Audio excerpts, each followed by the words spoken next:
A reflexão deste momento está baseada neste texto do Evangelho em que Jesus nos pede para fazer contas e calcular. Por isso, a reflexão inicial é assim, a respeito de algo que a gente talvez quer comprar. Você já fez algum plano para comprar alguma coisa? Ou melhor, acho que todo mundo já fez um plano para comprar, para adquirir algo. Desde quando talvez pequenos olhássemos para um pacote de balas e a gente desse uma olhadinha nas moedas para ver se dava ou não dava. A gente faz contas e vê se consegue. Aí a gente vai crescendo, vai olhando outras situações e tem que analisar. Tudo começa com o desejo de comprar. Eu quero comprar aquilo ali. Análise de quanto custa. E muitas vezes a gente olha, mas é caro demais para mim. Isso aqui não tem fundamento.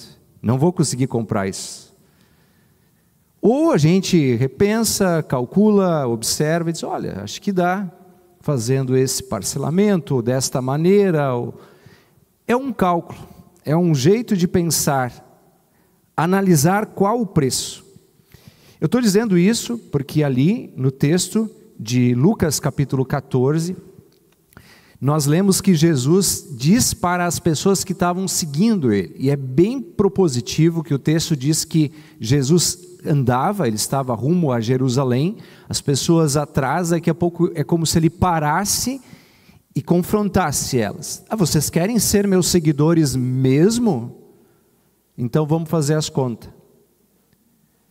E aí ele usa essa expressão lá no meio de construir uma torre. E ele dá esse exemplo. Imagine um homem que vai construir uma torre. A imagem de construir uma torre é porque é algo grande. Algo grande. E aí ele diz, primeiro faz as contas. Tu consegue terminar isso? E aí Jesus diz assim, olha, porque senão vai ficar um amontoado de tijolos e vai ficar um monumento à tua falta de perseverança, um monumento à tua falta de organização. Vai ser uma vergonha para ti.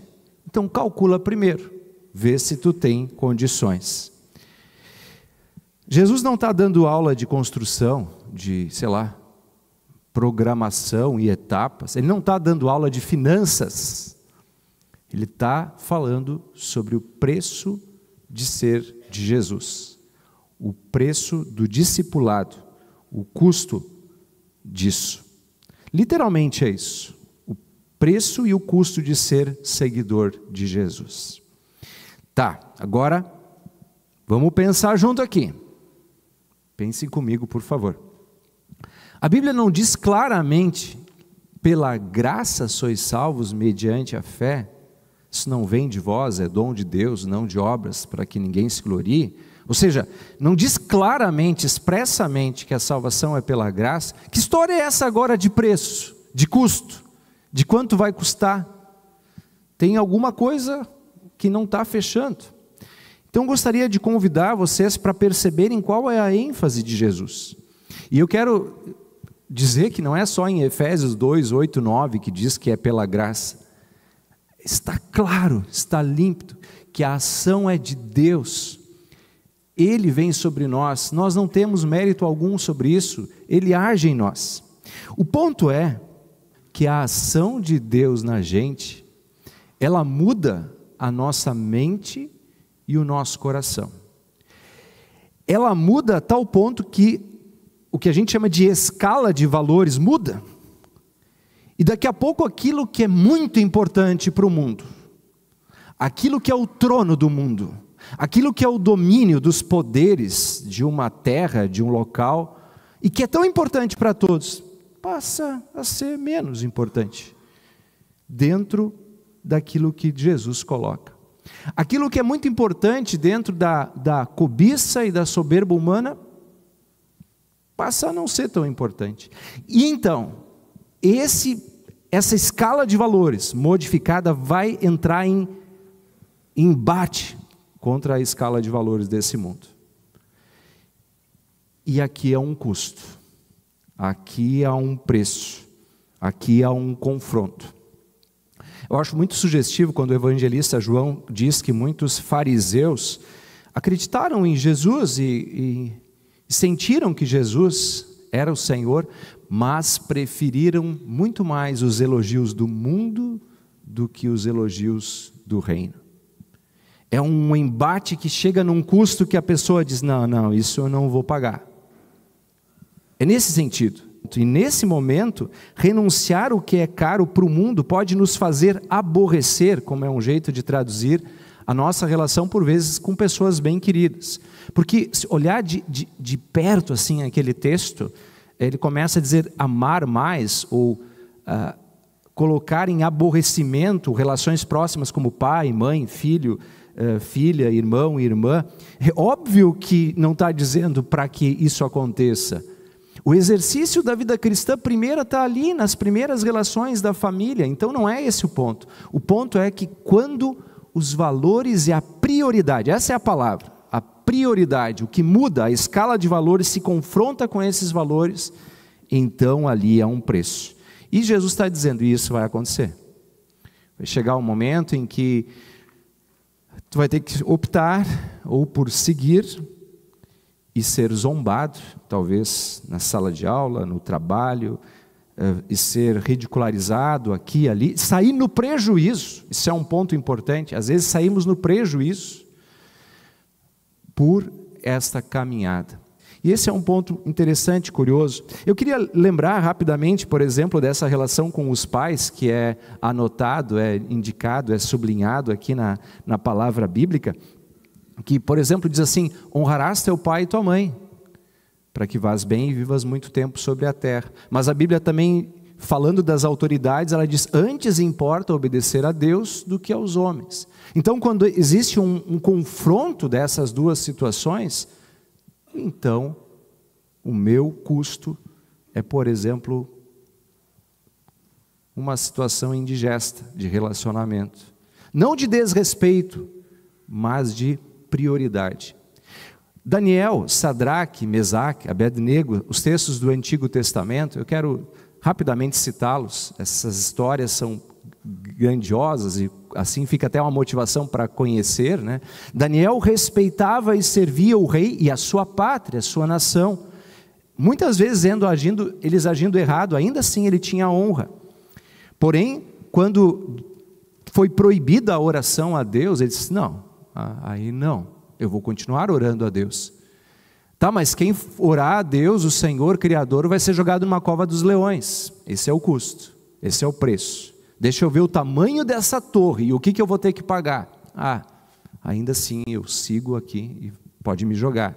Sadraque, Mesaque e Abednego a mesma coisa. A estátua de Nabucodonosor, que eles deveriam orar somente a essa estátua e não ao Deus Criador, não. Aí é grande demais. Assim nós percebemos o ponto do texto. E Jesus diz, olha, não vai ser muito fácil a caminhada nesse mundo. Porque nesse mundo vocês vão estar caminhando rumo a uma pátria celeste. Assim como Deuteronômio lá coloca o caminho entre o bem e o mal, mostrando para o tipo que era a terra prometida daquele povo, agora ele diz assim, a pátria celeste é o vosso lugar. Foquem nessas coisas, olhem para as coisas do reino e amem uns aos outros e continuem essa caminhada. E vocês vão se confrontar com os poderes desse mundo. Interessante isso. E aí entra um texto curioso. Jesus fala do sal. Fala disso, coloca isso, o preço. E ele diz, e o sal? O sal se perde o seu sabor, ele não presta para mais nada. Ele só presta para ser jogado fora. Então, mas qual que é o ponto? O que tem isso a ver? Tem a ver justamente com esse engajamento. Eu sou de Jesus, eu sigo a Jesus. Não é um meio termo. Tem uma palavra tão dura em Apocalipse, que serve tanto para a nossa vida, que ela diz assim, olha, porque não sois nem quente, nem frio, mas sois mornos, estou pronto a vomitar da vossa boca, da minha boca. Essa palavra nos fala desse efeito de estar em Cristo e também de transformar. E eu queria aqui abrir um parênteses. E quando eu cheguei aqui nessa parte da construção, eu estava sempre lembrando muito do Dia da Pátria e do exercício da cidadania, né? E eu estava querendo colocar a vivência do personagem bíblico José, que eu acho impressionante. José do Egito, o quanto ele, como sal, que transforma, que dá tempero, como ele transformou um local, continuando com o seu sabor, não ficando insípido. Rapidamente eu vos lembro, José é aquele que foi vendido pelos seus irmãos como escravo, estava num local, numa nação, numa língua, no Dia da Pátria, vou usar essa expressão, numa pátria, e foi vendido como escravo para morar no Egito, um rapaz, um jovenzinho, sem saber a língua, e não estando lá para viajar e ter experiências legais, como escravo, e ele chega nesse lugar, e agora o que ele faz? Ele faz tudo da melhor maneira que está ao seu alcance. Eu acho impressionante isso. E eu acho que quando a gente pensa em pátria e exercício da cidadania, eu digo isso assim, é onde tu está, cara. Se agora tu vai estar varrendo a calçada, varre bem, para ficar bonito, para ti e para os outros. Agora tu está fazendo esse serviço, faça bem. O exercício da cidadania e a boa ordem de um país é fazer bem as coisas. E José fazia muito bem. Aos poucos, como escravo de Potifar, tornou-se no gerente de toda a sua casa, sendo um escravo. Ele é enganado. A esposa do Potifar começou a dar em cima dele, achou ele um belo rapaz e queria trair o seu marido com ele. E ele disse, aqui tem um custo. É o preço do discipulado. Aqui não dá para mim. Ninguém vai ficar sabendo, não. Aqui não dá para mim. E ele é preso por causa desse negócio. E quando ele é preso, ali ele pode agora entrar num canto e se afundar na tristeza. Afinal, é muita sofrimento para uma vida só. Sabe o que ele faz? Ele olha para a cela dele e diz, o que eu posso fazer melhor aqui? Vou limpar essa cela. Ele organiza a sua cela. É o exercício da cidadania como nunca. E por que eu digo isso? Não está escrito isso exatamente no texto bíblico de que José limpou a sua cela. Não está escrito, você pode ler lá. Mas diz que o chefe carcereiro, sentindo que ele fazia as coisas bem, o tomou como alguém, como um auxiliar. Isso não tem sentido. Um cara que é escravo, preso, ser um auxiliar. Por isso eu, como figura de linguagem, digo assim, ele fez tudo tão bem ali, que ele disse, não, agora tu vai até me ajudar aqui, porque tu é de confiança, cara. Eu vi que tu é de confiança. E ele começa a servir, serve o copeiro, e dali ele conhece o sonho, sabe do sonho do faraó, e muitos anos depois, ele decifra o sonho do faraó, 7 vacas gordas, 7 vacas magras, torna-se o governador do Egito, e como sal, dá gosto para toda uma pátria, para toda uma nação. Eu vejo muito cidadania aqui, mas também vejo muito custo, preço do discipulado. Jesus disse, faz os cálculos, eu vou te abençoar, vai ser gostoso, mas também não vai ser fácil, porque também o Deus Filho, quando se fez gente, tinha uma missão de amor, de exercício nessa terra, e ele sabia, não é uma torre, é uma cruz.